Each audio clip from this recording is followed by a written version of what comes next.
Welcome back to the Protest Sports with your boy Tony. I'm back with another video. If I can turn over to God.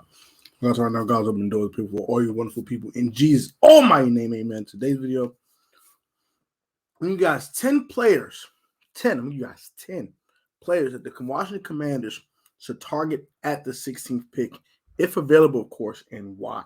Give you reasons why for each one. It's not any particular order. It's not a top 10 list. This is just 10 players that came to my mind when drafting at 16. Number one, to me, it is not in particular order, but I think you should be looking at tackle. And one tackle you should be looking at is Paris Johnson Jr. This is the Ohio State tackle. That's the left tackle for the team, and is blocked for C.J. Stroud and Justin Fields in his tenure as a Ohio State Buckeye. I'm definitely one of the best left tackles in the draft. And I think it's just time to replace Charles Leno. And the best way to do it is in the first round. Later round tackles don't really work out as often as first round picks do. And you want just a Charles Leno clone, you can go ahead and draft one in the later rounds and just get a cheaper version of Charles Leno. Sure, if you want to upgrade and really make it seem like you're really trying to really boost up the offensive line, then you have to go early. And I think that a guy like Paris Johnson Jr. is a great fit. And he'll probably fit the more of the power run game that Eric Bieniemy is trying to enforce in Washington as well. I'm going to take last sip of Gatorade. Next, number two. Talked about this guy a lot. I understand. I know y'all probably tired of hearing this name. But Dalton Kincaid out of Utah. I already talked about him. I have a short about him. If you have not watched that YouTube short, you can watch that YouTube short. Go ahead and watch that one about him. About a minute long. Not too long. These shorts are about a minute long. So if you want to get a very, very quick synopsis of one tight end, Dalton Kincaid, you can go do that on my YouTube shorts. But really good tight end. I really think he's the second best tight end in this draft behind the next guy I'm going to talk about, which is Michael Mayer out of Notre Dame. I think the only difference between them two is that I think that Dalton Kincaid is a better receiving threat than Michael Mayer, but I do think Michael Mayer is a better overall tight end because he's a better blocker. Number three, Michael Mayer. I've talked about Michael Mayer on several videos already. I've already had Michael Mayer. Should we take Michael Mayer 16 video, I believe. I talked about him in my mock drafts already. So we talked enough Michael Mayer. We know what Michael Mayer is. The best tight end in the darn draft. Bar none. Number four, Joey Porter Jr. It's another guy we should target at 16. Now, he doesn't fit the scheme that Jack Del Rio has implemented in DC with the zone, with a bunch of, cover free, play 10 yards off, all that type of stuff. It's not really Joey Porter's game. He's more of a man press corner. So that might turn you off of targeting him, but he's a great talent. The talent is unmatched and undeniable, and it's something that you cannot go wrong with at 16 talent-wise for one, Joey Porter Jr., and for the Washington Commanders at the 16th pick in the 2023 NFL Draft. Next guy I want to talk about, sorry, I'm just in my mic, so I'm talking to you guys. Next guy I want to talk about also is another guy who's a corner, Emmanuel Forbes, out of Mississippi State. Now, Jeris doesn't like Emmanuel Forbes. And his size, they think his size is too small. They think he's not a good cover corner. They think he's more like just a pick artist. I disagree with that. He has the speed to cover and have a good recovery speed. And also he does something that these other corners, outside Christian Gonzalez doesn't do, which is take the ball away. And I think that's a huge thing that they're looking for in corners. I probably wouldn't try to target him at 16, but it's someone they're going to probably look at and take a really, really hard look at 16. Pause.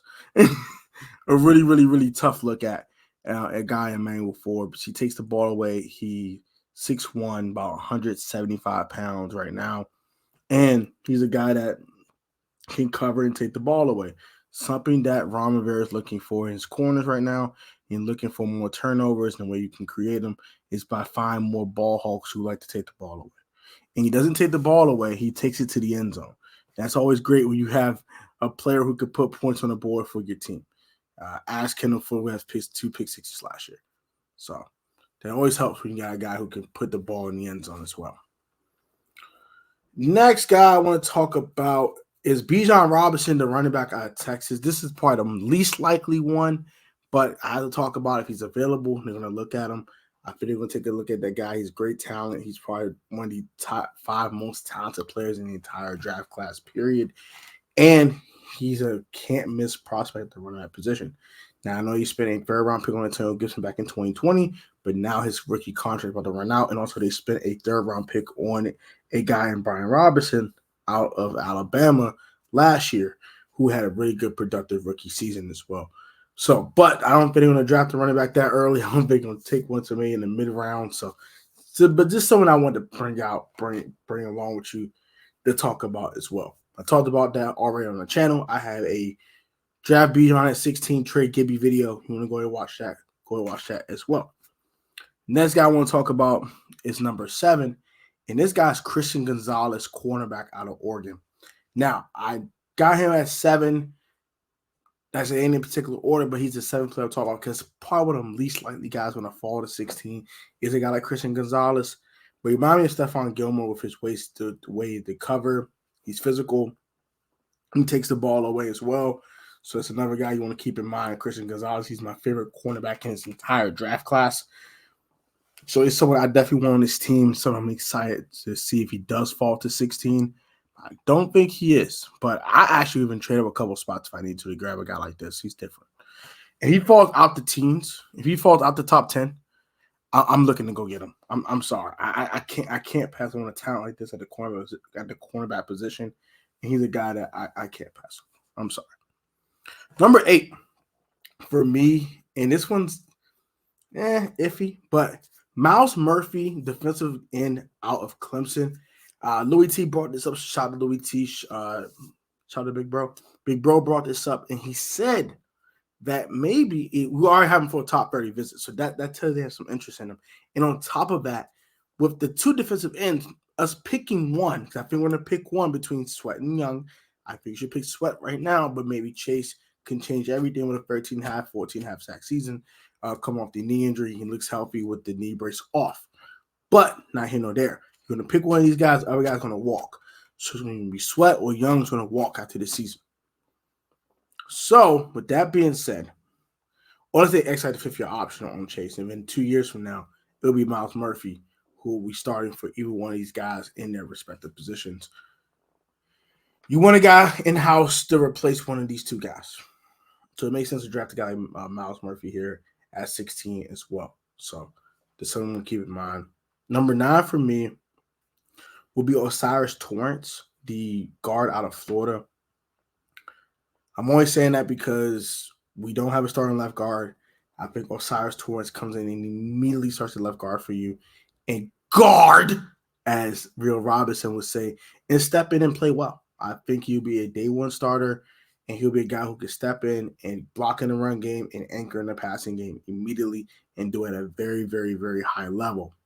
Finally, my final guy, and this is going to be a little controversial, a little spicy. Hendon Hooker, quarterback out of Tennessee. I know y'all was like, oh, man, talking crazy. They brought him on a top 30 visit. They must like him. And they're going to draft a quarterback sometime in this draft. Don't know when.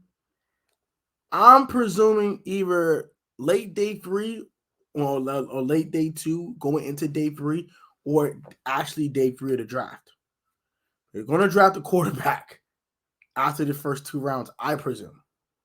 So we'll keep in mind. And the honorable mention will be Darnell Wright, offensive tackle out of Tennessee as well.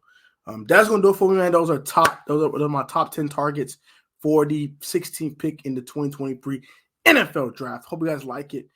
Subscribe to the channel if you're not done so. Also subscribe to my second channel, Life with Tone, down in the description. Got all my bros down in the description down below. You guys be easy, stay safe, stay healthy, stay blessed. I will catch you guys on the next video. Until next time, peace, love, and blessings to all y'all. Y'all be easy on phone now.